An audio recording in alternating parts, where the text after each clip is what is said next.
शिक्षा के जगत में जो है बहुत ही मान्य है, बहुत ही सर्वश्रेष्ठ है, क्योंकि इंदिरा गांधी ने अपने पहले भाषण में कहा था अगर सावित्रीबाई फुले न होती तो मैं प्रधानमंत्री न होती, क्योंकि अगर महिलाओं पर पढ़ने का अधिकार न होता तो वो प्रधानमंत्री न होते। इसलिए हम सभी महिलाओं और छोटी बच्चों से आग्रह करते हैं कि महिलाएं अपने बेडरूम में सावित्रीबाई फुले फोटो जरूर लगाएं, जैसे बच्चे पूछे क्यों लगाया गया। और जो हमारे बच्चियां हैं, बच्चे हैं, वो अपने जो है जो पढ़ने वाला उनका कमरा है उसमें अपना सावित्रीबाई फुले का फोटो लगाएं तो बहुत अच्छा रहेगा, जिससे आने वाले पीढ़ी पुत्र है क्यों लगाए हैं तो उनको इतिहास पता चलेगा, क्योंकि इतिहास हम प्रेरणा लेके ही आगे बढ़ते हैं। क्योंकि जैसे बाबा साहब ने जो काम किया और भगवान बुद्ध जो शांति संदेश दिए उसी के लिए हम लोग आगे चल रहे हैं। जो भी महापुरुष हमारे हैं उन्हीं लोगों का अनुसरण इस मंच के माध्यम से अनुरोध करता हूँ कि सारे न्यायालयों में संदेश दिया जाए, जो गीता का शपथ दिलाते हैं उनकी जगह बुद्ध या संविधान की शपथ दिलाना लगेगा तो झूठा मुकदमा उस दिन से बंद हो जाएगा। क्योंकि जैसे बुद्ध पे और संविधान पे अंगुली रखते हैं तो उसके बाद जज को ये लगेगा कि हम संविधान को पालन करते हुए जज बने हैं, संविधान की व्याख्या करने के लिए जज बने हैं और शपथ दिला रहे हैं हम गीता की। तो जो कि संविधान है ही नहीं, तो जो चीज संविधान नहीं अगर उसका शपथ दिलाएंगे तो हमेशा झूठे मुकदमे लोग फंसते रहेंगे। जिस दिन संविधान का शपथ दिलाएंगे उस दिन झूठा मुकदमा अपने आप बंद हो जाएगा। और दूसरी चीज है कि अगर भारत में शांति लानी है और जो है तुम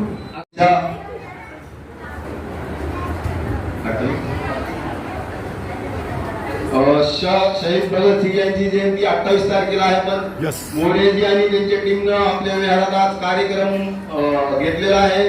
तरी मोरेजी आणि त्यांच्या टीमचे आमच्या विहार समितीच्या वतीने हार्दिक अभिनंदन करतो, हार्दिक स्वागत करतो। तसेच आज आपले नववे पुष्प संपन्न झालेले आहे।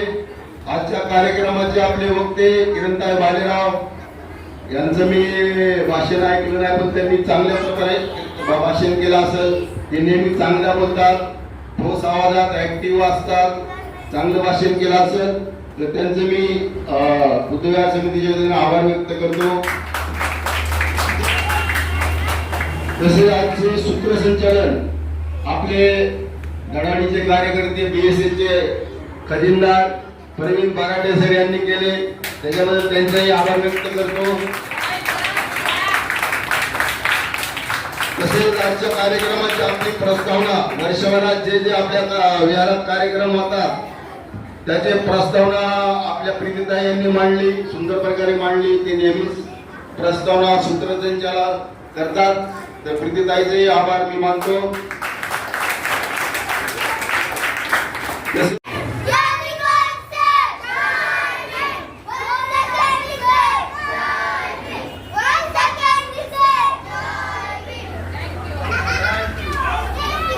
Thank you everyone. Dr. साहेब प्रवीणजी प्लीज। तीनच्या समुत्पाद याचाच अर्थ कुठली तरी गोष्ट उत्पन्न करण्यासाठी कच्चा माल लागतो। तर गौतम बुद्धाने सांगितलेलं आहे की सगळ्यांना माहिती आहे की ब्रह्माने सृष्टी उत्पन्न झाली आहे, पण जेव्हा तथागतांनी सांगितलेलं आहे की कच्चा माल पाहिजे, मग सृष्टी निर्माण करण्यासाठी त्यांच्यापूर्वी काहीतरी असेल, मग ब्रह्मा कुठून आले हे म्हणजे आपण आपल्या बुद्धीच्या कसोटीवरती चेक करायला पाहिजे आणि त्याचा स्टडी केला पाहिजे, वाचला पाहिजे। छोट्या छोट्या गोष्टी आहेत पण फार महत्त्वाच्या आहेत आणि प्रत्येकाने त्यांचा स्वतःच्या जीवनामध्ये त्याचा उपयोग केला पाहिजे आणि तो लॉजिकली आहे त्याच्यावर ॲनालिसिस केलं पाहिजे असे व्यवहारामध्ये। कारण काय पुस्तकामध्ये बाबासाहेब तर ऑलरेडी ग्रेट आहे, आपण त्यांना ग्रेट बनवायला जातो। गौतम बुद्धांनी तर ऑलरेडी धम्म दिलेला आहे आणि त्यांच्याबद्दल आपण ॲनालिसिस करतो, पण आता व्यवहारामध्ये आपल्याला कसं वागायचंय हे फक्त आणि फक्त आपल्या नव्या धम्मचक्र। बौद्ध धर्माचे व्यावहारिक महत्त्व जर आपण सांगायचं म्हणजे काय की आपण जर आपल्या धर्माची सुरुवात आहे, जर आपल्याला धर्माची सुरुवात करायची असेल तर आपल्याला याच मार्गावर चालावे लागेल। तर पहिल्यांदा आपल्याला बौद्ध धर्मात येण्यासाठी आणि त्या व्यवहारात उतरण्यासाठी जो आपल्याला मार्ग दाखवला आहे तो बाबासाहेबांनी दाखवलेला आहे आणि बाबासाहेबांनी जो आपल्याला बौद्ध धर्म हा दाखवला त्या मार्गावर जाण्यासाठी आपल्याला जी बाबासाहेबांनी आपल्यामध्ये जी कोणती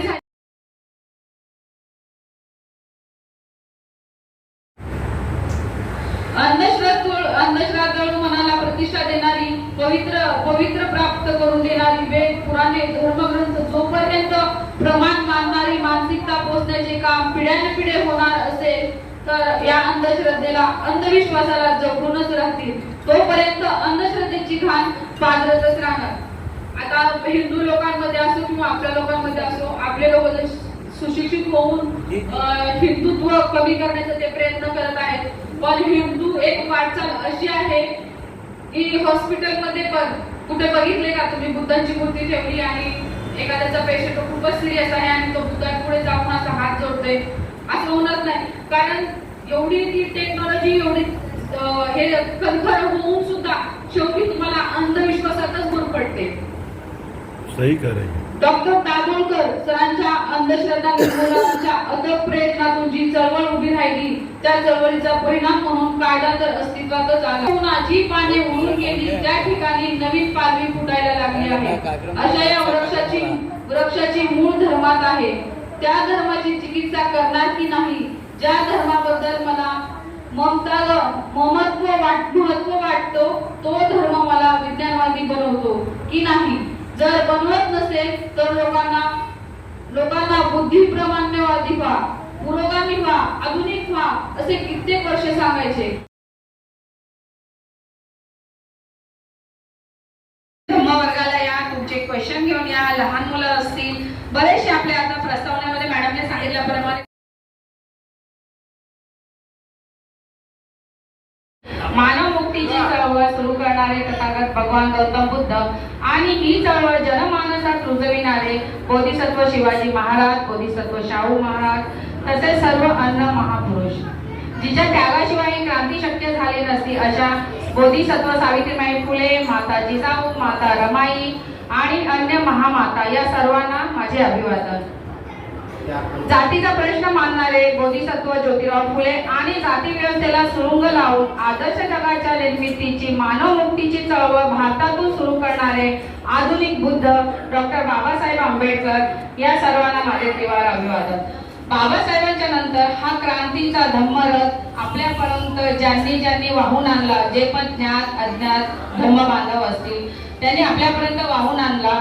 या सर्वांना आणि आजच्या कार्यक्रमाचे जे आपले बंधू भगिनी बालसभासद आहे या सर्वांना माझा क्रांतिकारी जय भीम. आजचा विषय आहे बौद्ध धर्माचे व्यावहारिक महत्व. आपल्या सगळ्यांनाच माहित आहे की बाबासाहेब आंबेडकरांनी 14 ऑक्टोबर 1956 साली आपल्याला बौद्ध धर्माची दीक्षा दिली आणि बौद्ध धर्माची दीक्षा दिल्यानंतर त्यांनी 22 प्रतिज्ञाही दिली. आता ही 22 प्रतिज्ञा सगळ्यांना माहीतच आहे. सर्व सांगतात की फार कठीण आहे, ही पाळली जाणार नाही, फारच कठीण आहे. पण आपण त्याचा व्यवहारामध्ये जर समजून घ्यायचं असेल तर आपण ती एकदा वाचली का ती आपल्याला समजेल की अगोदरच्या जे 8 प्रतिज्ञा आहेत, 22 प्रतिज्ञेमध्ये सुरुवातीचे जे 8 प्रतिज्ञा आहेत ते देवी देवतांना नाकारतात. तर देवी देवतांना नाकारतात म्हणजे काय की आपण आपल्याला जो बौद्ध धर्म बाबासाहेबांनी दिला आहे त्याप्रमाणे आपल्याला आचरण करायचं आहे. जर आपण त्याच्यातच गुरफटून राहिलो तर मग आपल्या धर्माचं आपल्या स्वतःला, आपल्या समाजाला, आपल्या येणाऱ्या पिढीला काहीच माहित नसणार. त्याच्यामुळे हे जे आहे ते कोई माफी नहीं है. अगर इसका उदाहरण है कि चौराहा क्रॉस के देख लीजिए आप, या उल्टा चल के देख लीजिए आप, वहाँ भी संविधान उल्लंघन आप करते हैं तत्काल सजा मिलेगी. लड्डू अगले दिन चढ़ाएंगे तब भी जो आप पे चालान होगा वापस नहीं आने वाला है. तो हमेशा जो है संविधान का पालन, शांति का संदेश जब तक करते रहेंगे तब तक देश महान होगा. क्योंकि इन्हीं जो बौद्ध धर्म है ये प्राकृतिक धर्म है. प्राकृतिक धर्म वो होता है जहाँ कोई देवी देवता या हमारे महापुरुष जितने भी हैं तो कोई हथियार नहीं लिए हुए हैं. क्योंकि जो हथियार वही रखता है जिसको अपने पे डर होता है, जो अपने से खुद डरता है हथियार रखता है. वो बाकी लोग डरते रहे इसलिए हथियार ले रहे हैं, लेकिन ये लोग बिना हथियार लिए पूरी दुनिया बदल दिए. हथियार लेने वाला एक गांव नहीं बदल पाया आज दिन. क्योंकि हथियार रखने वाला हमेशा डरता है. उससे संस्कृति जो है, जो पहले रहती है वो भी खराब हो जाती है और बिना हथियार पूरा दुनिया बदल जाती है, क्योंकि शांति में दम है और हथियारों में दम नहीं है। तो इसलिए सारे बच्चों से गुजारिश है कि ये बच्चे, जब आप लोग अभी से कहीं कहीं यूट्यूब वीडियो बना के जो इतना अच्छा बोल रहे हैं, ये भी डाला करिए आप लोग भी एक चैनल बनाइए। इससे क्या है कि थोड़े दिन आपकी पढ़ाई उससे फ्री हो जाएगी, जो इनकम धीरे होगी जनरेट होगी, और महिलाओं से आग्रह करते वो भी अपना वीडियो चैनल बना के पूरे देश फैलाएं, उनका कुछ कलेक्शन भी आएगा और आपकी अच्छी बातें फैलेगी। क्योंकि इतनी भारत जनसंख्या है, ये नहीं इतने लोग कर लेंगे, एक व्यक्ति तो बहुत कर सकता है, लेकिन भारत की जो संख्या है, खाली उत्तर प्रदेश जनसंख्या 25 करोड़ है, तो कम एक अमेरिका देश उत्तर प्रदेश ही है। तो जब 140 करोड़ आबादी है तो हमको बहुत लोग लगना पड़ेगा। ये न सोचिए बहुत लोग यूट्यूबर हैं, आप लोगों में जो बहुत लोग हैं फिर आगे चले जाएंगे और उससे क्रांति बहुत तेजी से फैलेगी। अंत में ज्यादा समय ले लेते हुए, समय बहुत हो गया, आप लोगों ने समय दिया हमको। और मेरा नाम हरिचंद मौर्य, मैं सम्राट अशोक क्लब है जो पूरे देश में जगह जगह क्रांति फैला इतिहास की बात कर रहा है, मैं उसका राष्ट्रीय महासचिव हूँ। और क्योंकि एक बात और कहना चाहता हूँ, बाबा साहब जो है, इन्होंने जो संविधान, अगर देखिए जब आप उद्देशिका संविधान पढ़ते हैं, पूरा जो है बुद्ध की बात उद्देशिका में ही आ जाती है पूरा। और जो है सांसद शैली जो है सम्राट अशोक की उन्होंने डाला है, क्योंकि जब कोलंबिया में वो कर रहे थे, पीएचडी कर रहे थे, वहाँ उनका एक दोस्त मैकाले था, उन्होंने कहा कि यहाँ पीएचडी क्यों करने आया हो, अपने ही देश के इतने महापुरुष अगर उनका पढ़ लेंगे तो आप पीएचडी पूरी हो जाएगी। तो बाबा साहब ने सम्राट अशोक का नीतियों का अध्ययन किया, इसलिए सम्राट उसको आप अगर संविधान पूरे सम्राट अशोक की नीतियां उसमें है और बुद्ध के विचार फैले हैं। तो बाबा साहब वहां लौट के भगवान बुद्ध के विचारों को और सम्राट अशोक की नीतियों को पढ़ा।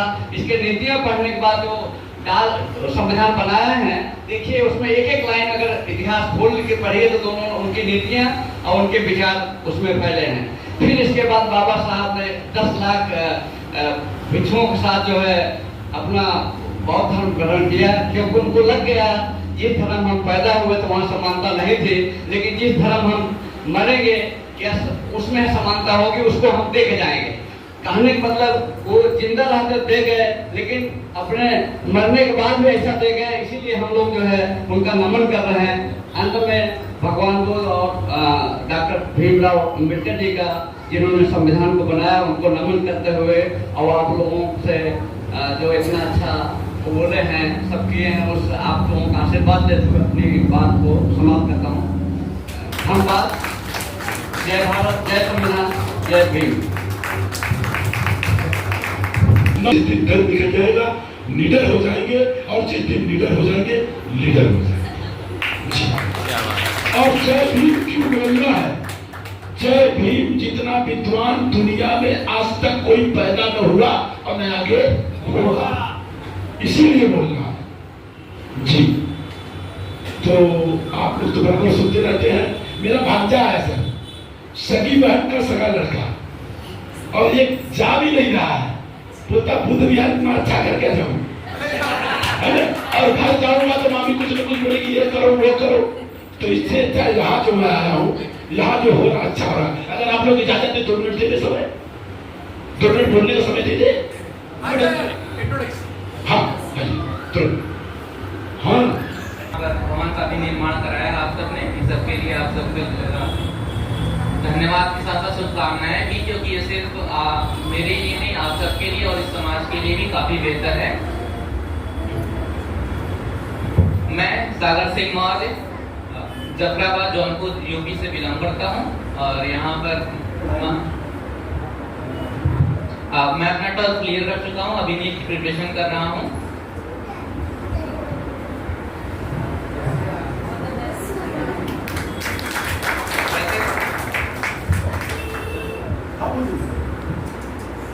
वैसे तो कुछ प्रोफेशनली कुछ करता नहीं हूँ, लेकिन लिखने का शौक है।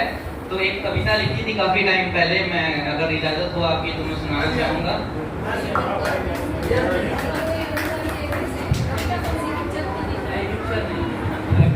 महिला सुरक्षा पर है।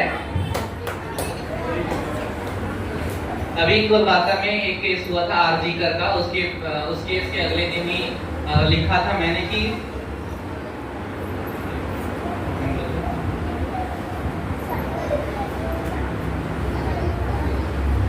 कविता का जो टाइटल है कि किस्मत तेरी सो रही है कब तक सोती रहोगी तुम, ये कविता का टाइटल है।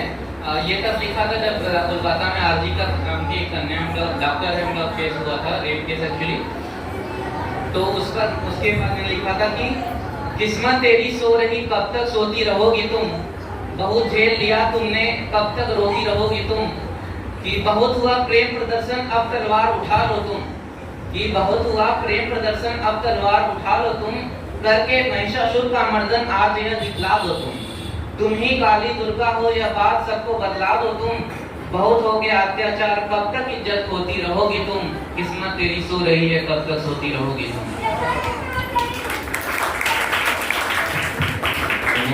अब आगे की लाइनें हैं कि बहुत हुआ संस्कार प्रदर्शन अब ऋण करने की बारी है।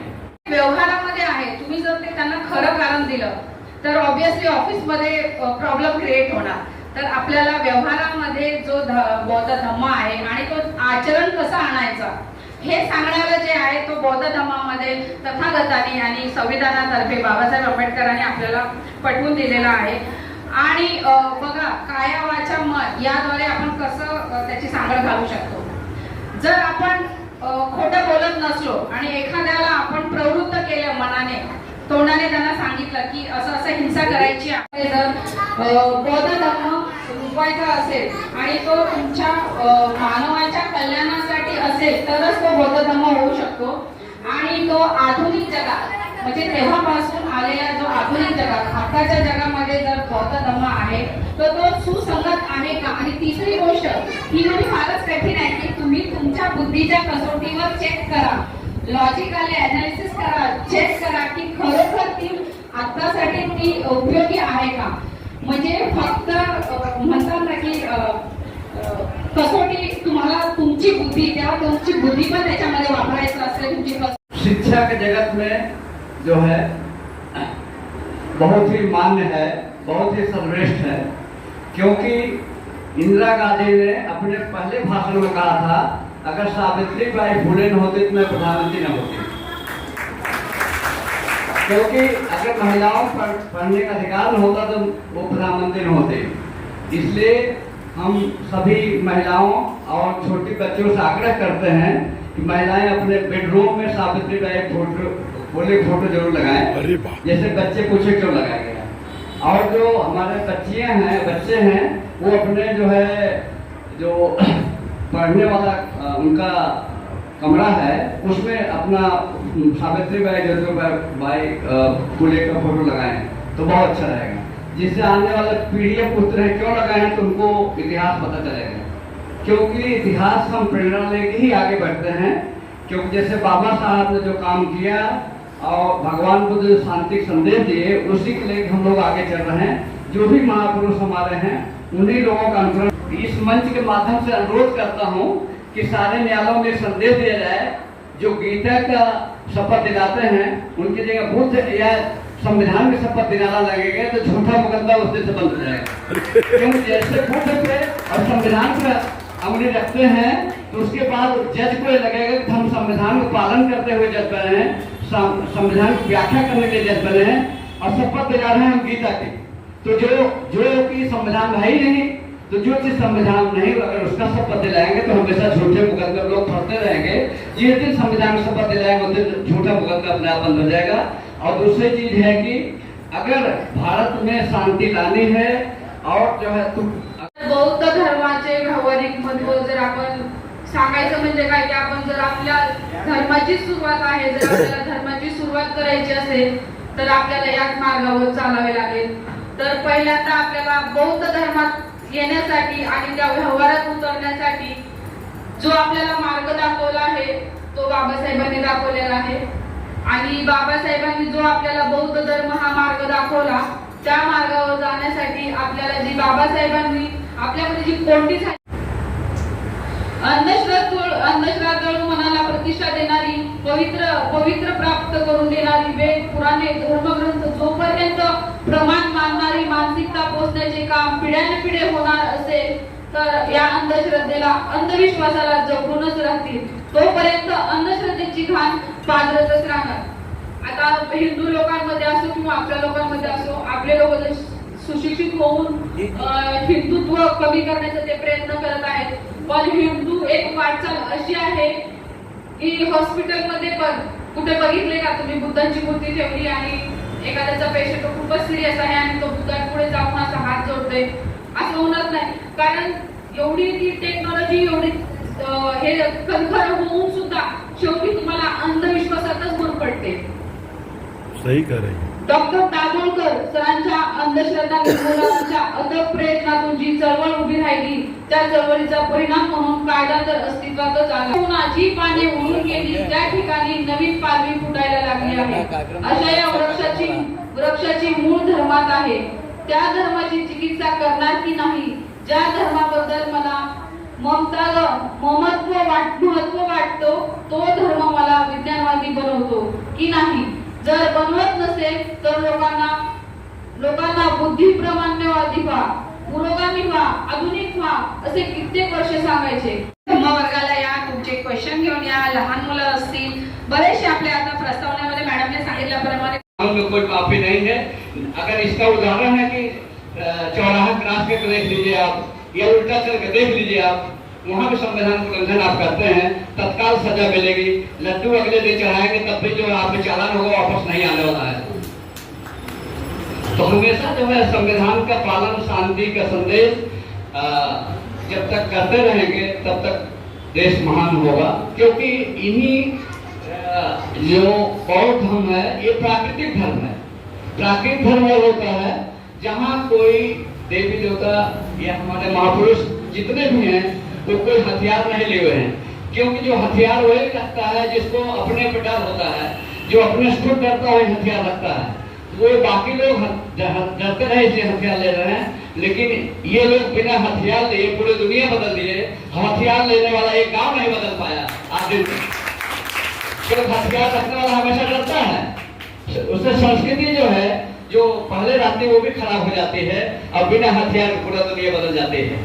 क्योंकि शांति में दम है और हथियारों में दम नहीं है. तो इसलिए सारे बच्चों से गुजारिश है कि ये बच्चे जब आप लोग अभी से कहीं यूट्यूब वीडियो बना के जो इतना अच्छा बोल रहे हैं ये भी डाला करिए. आप लोग जब एक चैनल बनाइए. इससे क्या है कि थोड़े दिन आपकी पढ़ाई उससे फ्री हो जाएगी, जो इनकम धीरे होगी जनरेट होगी. और महिलाओं से आग्रह करते वो भी अपना वीडियो चैनल बना के पूरे देश फैलाएं. उनका कुछ कलेक्शन भी आएगा और आपकी अच्छी बातें फैलेगी. क्योंकि इतनी भारत जनसंख्या है, ये नहीं इतने लोग कर लेंगे. एक व्यक्ति से बहुत कर सकता है, लेकिन भारत की जो संख्या है खाली उत्तर प्रदेश जनसंख्या 25 करोड़ है. तो कम एक अमेरिका देश उत्तर प्रदेश ही है. तो जब 140 करोड़ आबादी है तो हमको बहुत लोग लगना पड़ेगा. ये न सोचे बहुत लोग यूट्यूबर हैं. आप लोगों में जो बहुत लोग हैं फिर आगे चले जाएंगे और उससे क्रांति बहुत तेजी से फैलेगी. अंत में ज्यादा समय ले लेते हुए, समय बहुत हो गया, आप लोगों ने समय दिया हमको. और मेरा नाम हरिचंद मौर्य, मैं सम्राट अशोक क्लब है जो पूरे देश में जगह जगह क्रांति फैला इतिहास की बात कर रहा है, मैं उसका राष्ट्रीय महासचिव हूँ. और क्योंकि एक बात और कहना चाहता हूँ, बाबा साहब जो है इन्होंने जो संविधान अगर देखिए, जब आप उद्देश्य का संविधान पढ़ते हैं पूरा जो है बुद्ध की बात उद्देश्य में ही आ जाती है पूरा. और जो है सांसद शैली जो है सम्राट अशोक की उन्होंने डाला है. क्योंकि जब कोलंबिया में कर रहे थे, पीएचडी कर रहे थे, वहाँ उनका एक दोस्त मैकाले था. उन्होंने कहा कि यहाँ पीएचडी क्यों करने आया हो, अपने ही देश में इतने महापुरुष अगर उनका पढ़ लेंगे तो आप पीएचडी पूरी हो जाएगी. तो बाबा साहब ने सम्राट अशोक का नीतियों का अध्ययन किया. इसलिए सम्राट उसको आप अगर संविधान पूरे सम्राट अशोक की नीतियां उसमें है और बुद्ध के विचार फैले हैं. तो बाबा साहब वहां लौट के भगवान बुद्ध के विचारों को और सम्राट अशोक की नीतियों को पढ़ा. इसके नीतियां पढ़ने के बाद जो संविधान बनाया है, देखिए उसमें एक लाइन अगर इतिहास खोल के पढ़िए तो दोनों उनकी नीतियां और उनके विचार उसमें फैले हैं. फिर इसके बाद बाबा साहब ने 10 लाख भिक्षुओं के साथ जो है अपना बौद्ध धर्म ग्रहण किया. क्योंकि उनको लग गया जिस धर्म हम पैदा हुए तो वहाँ समानता नहीं थी, लेकिन जिस धर्म हम मरेंगे क्या उसमें समानता होगी, उसको हम देख जाएंगे। कहने का मतलब वो जिंदा रहते दे गए, लेकिन अपने मरने के बाद भी ऐसा दे गए, इसीलिए हम लोग जो है उनका नमन कर रहे हैं। अंत में भगवान बुद्ध और डॉक्टर भीमराव अम्बेडकर जी का, जिन्होंने संविधान को बनाया, उनको नमन करते हुए और आप लोगों से जो इतना अच्छा बोले हैं, सब किए हैं, उस आप लोगों का आशीर्वाद लेते हुए अपनी बात को समाप्त करता हूँ। धन्यवाद। जय भारत, जय संविधान, जय भीम। जिस दिन डर निकल जाएगा निडर हो जाएंगे, और जिस दिन निडर हो जाएंगे लीडर हो जाएंगे। और जय भीम क्यों बोलना है? जय भीम जितना विद्वान दुनिया में आज तक कोई पैदा न हुआ और न आगे होगा, इसीलिए बोलना है जी। तो आप लोग तो बराबर सुनते रहते हैं। मेरा भांजा है सर, सगी बहन का सगा लड़का, और ये जा भी नहीं रहा है, बोलता बुद्ध विहार इतना अच्छा करके जाऊं, और घर जाऊंगा तो मामी कुछ न कुछ बोलेगी ये करो वो करो। तो इससे अच्छा यहाँ जो मैं आया हूँ, यहाँ जो हो रहा अच्छा हो रहा है। अगर आप लोग इजाजत दे 2 मिनट दे दे, समय 2 मिनट बोलने का समय दे दे। हाँ हाँ भवन का भी निर्माण कराया आप सबने, इन सबके लिए आप सबके धन्यवाद के साथ साथ शुभकामनाएं भी, क्योंकि ये सिर्फ मेरे लिए नहीं, आप सबके लिए और इस समाज के लिए भी काफी बेहतर है। मैं सागर सिंह मौर्य जफराबाद जौनपुर यूपी से बिलोंग करता हूँ, और यहाँ पर मैं अपना 12th क्लियर कर चुका हूँ, अभी नीट की प्रिपरेशन कर रहा हूँ।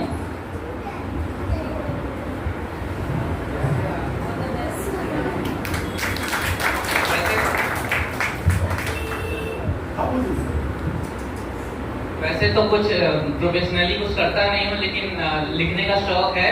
तो एक कविता लिखी थी काफी टाइम पहले, मैं अगर इजाजत हो आपकी तो मैं सुनाना चाहूंगा।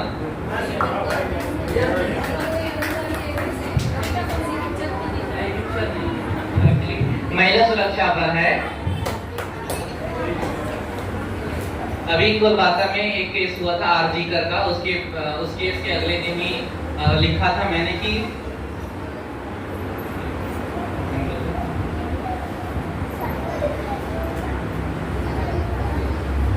कविता का जो टाइटल है कि किस्मत तेरी सो रही है, कब तक सोती रहोगी तुम, ये कविता का टाइटल है। ये तब लिखा था जब कोलकाता में आरजी का की एक कन्या डॉक्टर है, उनका केस हुआ था, रेप केस एक्चुअली। तो उसके बाद मैंने लिखा था कि किस्मत तेरी सो रही, कब तक सोती रहोगी तुम, बहुत झेल लिया तुमने, कब तक रोती रहोगी तुम, कि बहुत हुआ प्रेम प्रदर्शन, अब तलवार उठा लो तुम, कि बहुत हुआ प्रेम प्रदर्शन, अब तलवार उठा लो तुम, करके महिषासुर का मर्दन आज यह दिखला दो तुम ही काली दुर्गा हो, यह बात सबको बतला दो तुम, बहुत हो गया अत्याचार, कब तक इज्जत खोती रहोगी तुम, किस्मत तेरी सो रही है, कब तक सोती रहोगी तुम।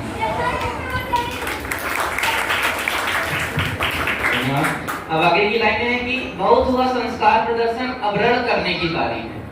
मानव मुक्तीची चळवळ सुरू करणारे तथागत भगवान गौतम बुद्ध आणि ही चळवळ जनमानसात रुजविणारे बोधिसत्व शिवाजी महाराज, बोधिसत्व शाहू महाराज, तसेच सर्व अन्य महापुरुष, जिच्या त्यागाशिवाय ही क्रांती शक्य झाली नसती, अशा बोधिसत्व सावित्रीबाई फुले, माता जिजाऊ, माता रमाई आणि अन्य महामाता या सर्वांना माझे अभिवादन।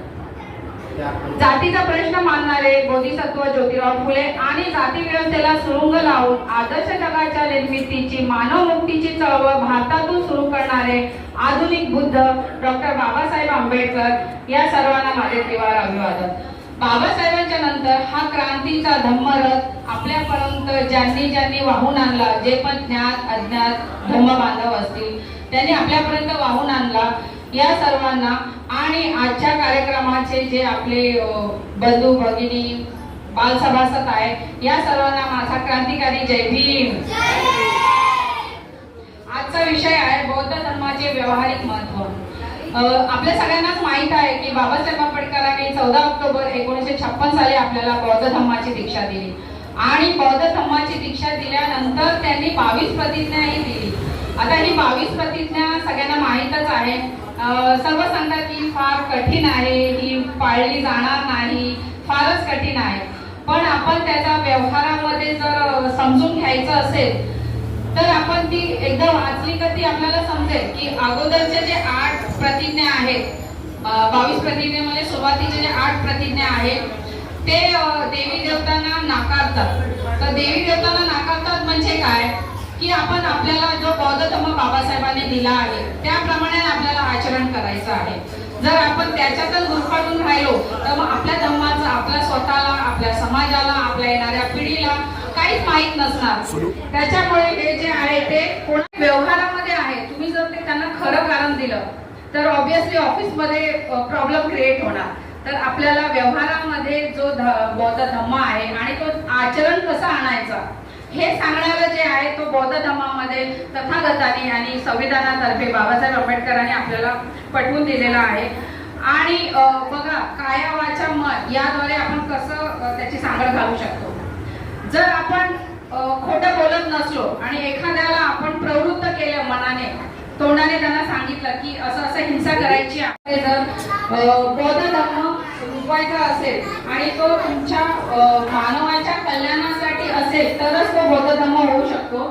आणि तो आधुनिक जगात म्हणजे तेव्हापासून आलेला जो आधुनिक जगात आताच्या जगामध्ये जर बौद्ध धर्म आहे तर तो सुसंगत आहे का. आणि तिसरी गोष्ट ही म्हणजे फारच कठीण आहे की तुम्ही तुमच्या बुद्धीच्या कसोटीवर चेक करा, लॉजिकली अनालिसिस करा, चेक करा की खरोखर ती आतासाठी ती उपयोगी आहे का. म्हणजे फक्त म्हणतात ना की कसोटी तुम्हाला तुमची बुद्धी, तेव्हा तुमची बुद्धी पण त्याच्यामध्ये वापरायचं असते. तुमची कसोटीच्या समुत्पाद याचाच अर्थ कुठली तरी गोष्ट उत्पन्न करण्यासाठी कच्चा माल लागतो. तर गौतम बुद्धाने सांगितलेलं आहे की सगळ्यांना माहिती आहे की ब्रह्माने सृष्टी उत्पन्न झाली आहे. पण जेव्हा तथागतांनी सांगितलेलं आहे की कच्चा माल पाहिजे, मग सृष्टी निर्माण करण्यासाठी त्यांच्यापूर्वी काहीतरी असेल, मग ब्रह्मा कुठून आले हे म्हणजे आपण आपल्या बुद्धीच्या कसोटीवरती चेक करायला पाहिजे आणि त्याचा स्टडी केला पाहिजे, वाचला पाहिजे. छोट्या छोट्या गोष्टी आहेत पण फार महत्त्वाच्या आहेत आणि प्रत्येकाने त्यांचा स्वतःच्या जीवनामध्ये त्याचा उपयोग केला पाहिजे आणि तो लॉजिकली आहे त्याच्यावर अनालिसिस केलं पाहिजे. असे व्यवहारामध्ये, कारण काय पुस्तकामध्ये बाबासाहेब तर ऑलरेडी ग्रेट आहे, आपण त्यांना ग्रेट बनवायला जातो. गौतम बुद्धांनी तर ऑलरेडी धम्म दिलेला आहे आणि त्यांच्याबद्दल आपण अनालिसिस करतो. पण आता व्यवहारामध्ये आपल्याला कसं वागायचं आहे हे फक्त आणि फक्त आपल्या नव्या धम्मचक्र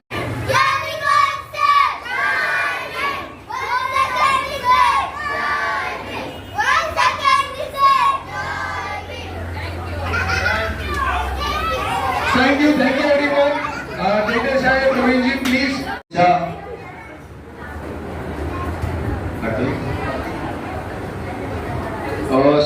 शहीद भगतसिंग यांची जयंती 28 तारखेला आहे. पण Yes. मोरेजी आणि त्यांच्या टीमनं आपल्या विहारात आज कार्यक्रम घेतलेला आहे. तरी मोरेजी आणि त्यांच्या टीमचे आमच्या विहार समितीच्या वतीने हार्दिक हार्दिक अभिनंदन करतो, हार्दिक स्वागत करतो. तसेच आज आपले नववे पुष्प संपन्न झालेले आहे.